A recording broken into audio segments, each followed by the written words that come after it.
Hello, I got a drone last Christmas, and so far, I really like it. It can follow me. It, obviously, like most drones, it has radar and maps, and it uses a Wi-Fi through my remote and my phone through an app. I really like it. Right now, you can see me setting it up. Now, this is where I really got going. This is really where it started. Now I took a few videos and a few pictures on a couple different days. This was the first time I ever flew it, and you can see it's winter, so it's not long after Christmas, because that's when I got it, as I've said.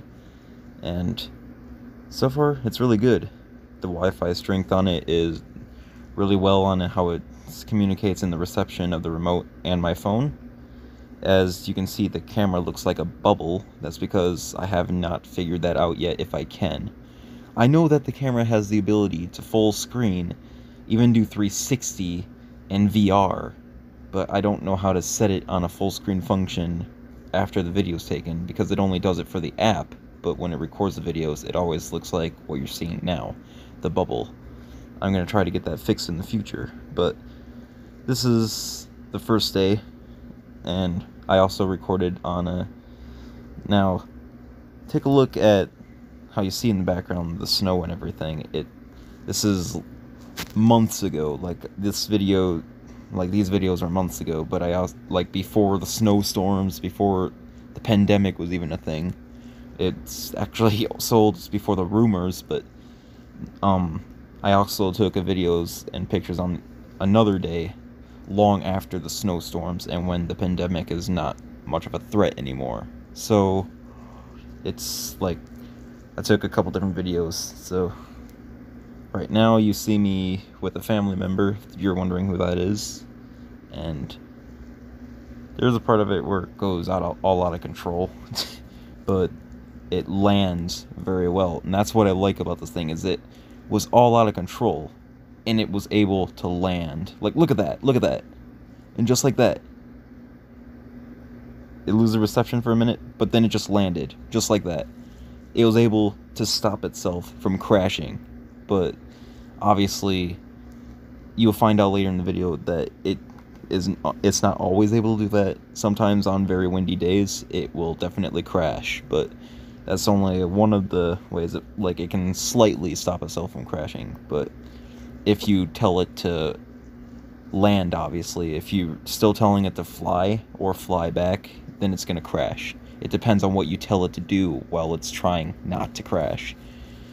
A little confusing, but people who have a drone would probably understand. Now, that is my very high school you're looking at, and it's a faraway distance, but this is kind of like the huge parking lot, and there's just trees and snow and everything you can see so far, and eventually you'll see fields and it'll be spring, and those are my favorite videos and pictures I took because it'll be spring. Yeah, I'm pretty sure you'll understand.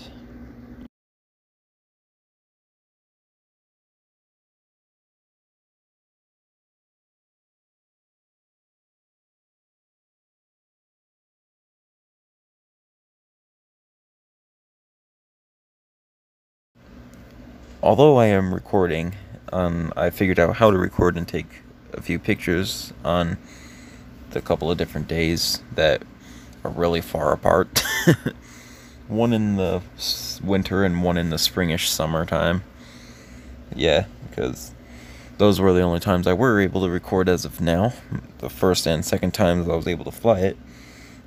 So far in this part of the video, what I'm doing is mostly figuring out how to lift off with it and to land it properly. So that's why there's not much active in the video yet, but eventually it'll start flying in the video, and taking a couple pictures in the end of the video. But first, what I did is I added in the videos from what happened first to the videos later on in the year. So, and then I decided to leave all the pictures for the end, and I took quite a few, actually. There's more pictures than videos, but they'll be they'll be as a compilation as part of this video, but I'd like to get onto that later on when we get there. But the videos are kind of long, but it gets pretty interesting when you see it flying and what it can do. It's just one of the various things. Now, the only thing that I found that was a problem with this drone is that the battery will only last 10 minutes, but takes around 6 hours to charge. Basically every drone owner's nightmare. But it's a problem especially for this type of drone. I will tell you guys later in the video what kind of drone it is, but it's not a problem for me anymore because I actually got 3 more batteries over time of owning it. So now I have a total of 4 batteries, and even though every 10 minutes I have to bring it down, I'll get 40 minutes of flying time and plenty of time to capture a few photos and videos whenever I ever so please. And the camera broadcasts it through the Wi-Fi right into your phone, so that's the storage. It doesn't record it into its own base. It actually just sends it right to your phone, which makes it easier for me from time to time, because not only does swapping SD cards from a device to a device wear it out, but it gets a little annoying to have to transfer everything as well. So to already have it into a device such as my phone actually takes a lot of time away, and actually gives me a bigger chance to do what I'm doing right now, basically. So that's a plus.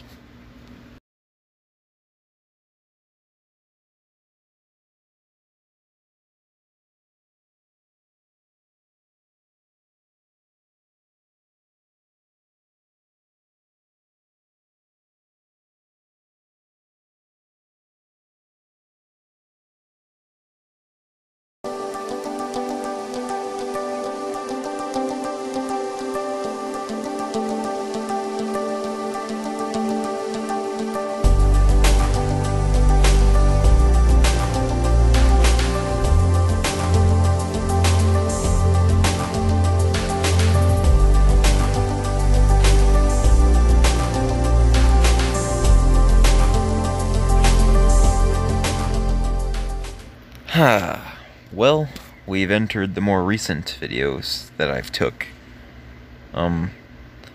where it's finally, spring. I mean, of course it's summer now, but this was recorded sometime in the spring.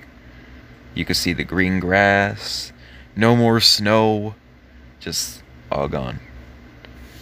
And you can see there's actually scraped field behind me for corn or soybeans or whatever. So that's a farm that I'm actually near. It's not my yard or anything. It's actually near a playground, but over there is a farm, and I live near quite a few of them actually. Well, on the other side, you can see that there is legitimately a neighborhood down there. It's hard to see, but if you look closely, those are houses down there. So yeah, it's a little mixture. It's a little mixture of both. Just there and there. There's also a little baseball field down there, and there's even an ice skating rink that during the summer all the ice is obviously melted. And all the water is dried away. There is no water or ice in there. It's an empty ice rink, and it's actually very soft, smooth cement. So during the summertime, I'll actually ride my bike over there, and it's not even any pressure on the tires, and you can just ride around there pretty fast, and it's a pretty fun place to hang out. And a lot of other people ride their bikes, scooters, or skateboards or whatever in there, and just instead of an ice skating rink, it just all of a sudden turns into a bike rink or whatever. People probably even bring in their hovering boards and their their electric bikes over there and everything. Their electric scooters. Like, there was one time I had an electric scooter, but I never knew that we were allowed to go in there before. It depends. I don't know if you're allowed to go in there or not, but the gate's always open for it, so, I just head right in there. Why not? But there's a lot of things around this playground, and I'm sad that the pandemic is closing it all, but, I mean, it's not like it's forever. and I can still go in the ice skating rink with the bike whenever I decide to go over there. But this is also a big field, and also a place I'll be able to fly my drone often, and hopefully I'll be able to go farther with it from time to time without without the battery dying. But it'll tell you on the app what the battery percentage is, so it should never be a problem, and it's nothing to worry about. Almost every drone has this problem, so it doesn't really bother me once I got used to it, especially now that I have 4 batteries in total. I only have 1 cable to charge it so far, but I'm eventually going to order 3 more cables so I can pretty much charge them all USB at once. cables. Just so they're prepared for whenever I want to fly them again. And in case if you're wondering what all that is, well, you guessed it. The baseball field's on the right, and on the left, if you can see it, that's where the playground supposedly is located. Another thing that I like about this type, or maybe they all do it, but is that you can record while taking pictures at the same time, or pictures while recording, because you can be recording, and if you want to take a picture, that's something you can definitely do. Just thought that would be interesting to add in, I guess.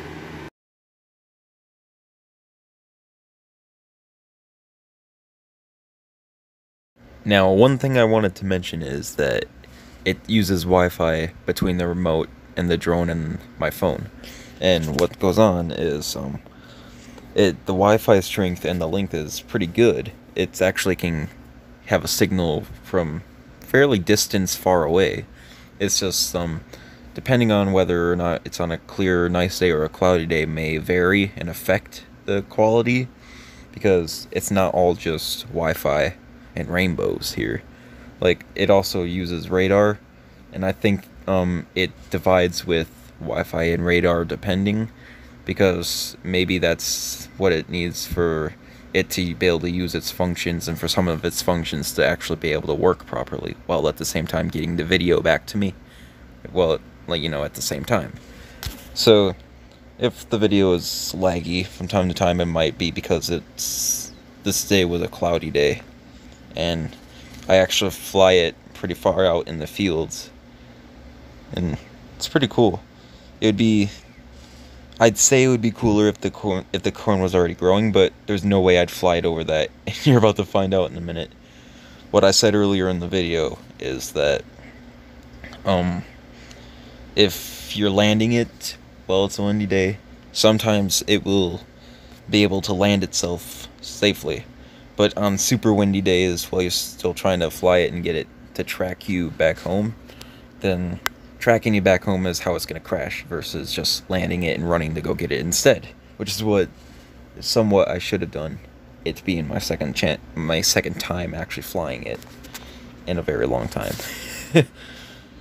But it only crashed like twice, and it still works, and it's landed softly, and it has a way to prevent the crash from being as big enough an impact, because it literally fights in the air, but only on windy days, and it's more stable.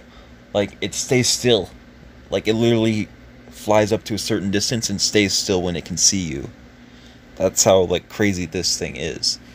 I may sound weird because a lot of drones probably do that, but for me to see that right in front of me, it's crazy. It just stays still, up in the air, just spinning away with its propellers, and it just stays in the air, just sees you, and it can even follow you, track you, so you don't even have to control it. It just follows you while you're doing something. Like, if you want to walk and have it record you walking, it'll do that. It's crazy.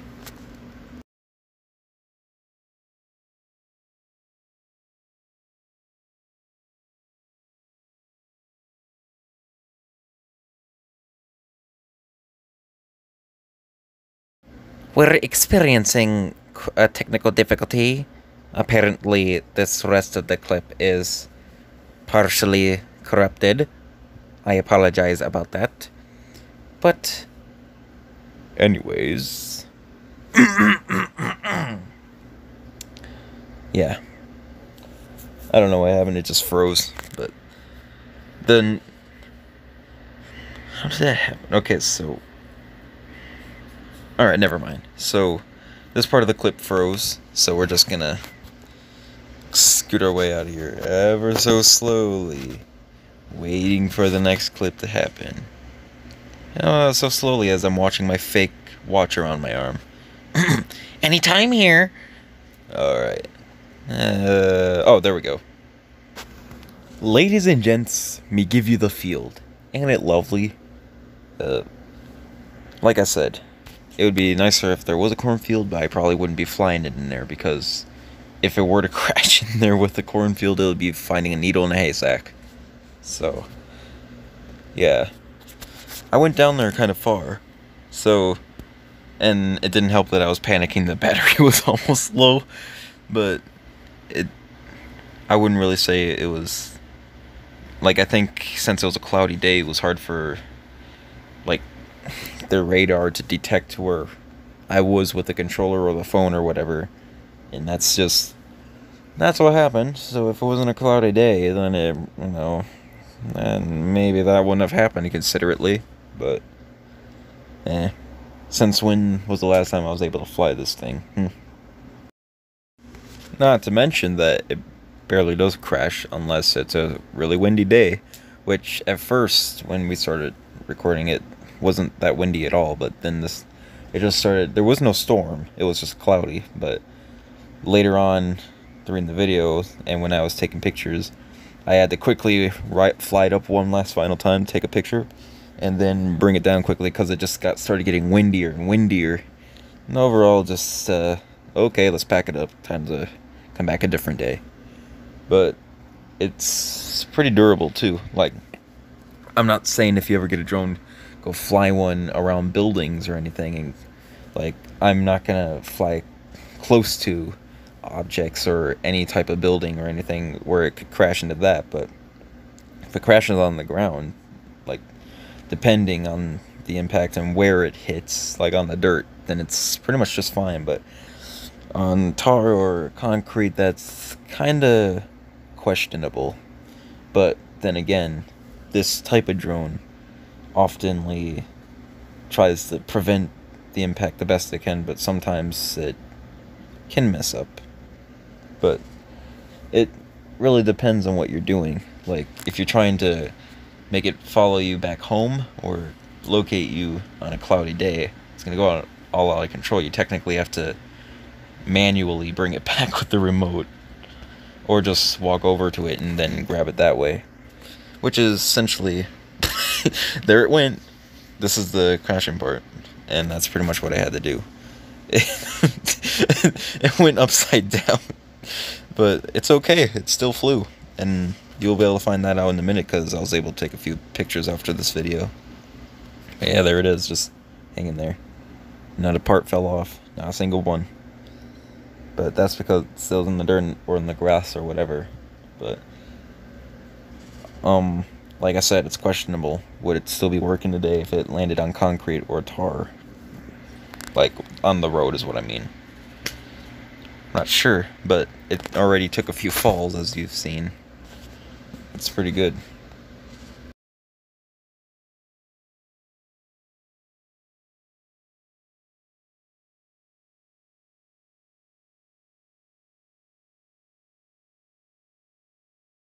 Here we go with the lagging video again.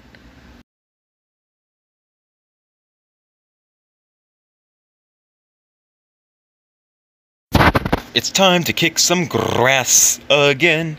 PVC reference. Yeah. Team Headphone Gang.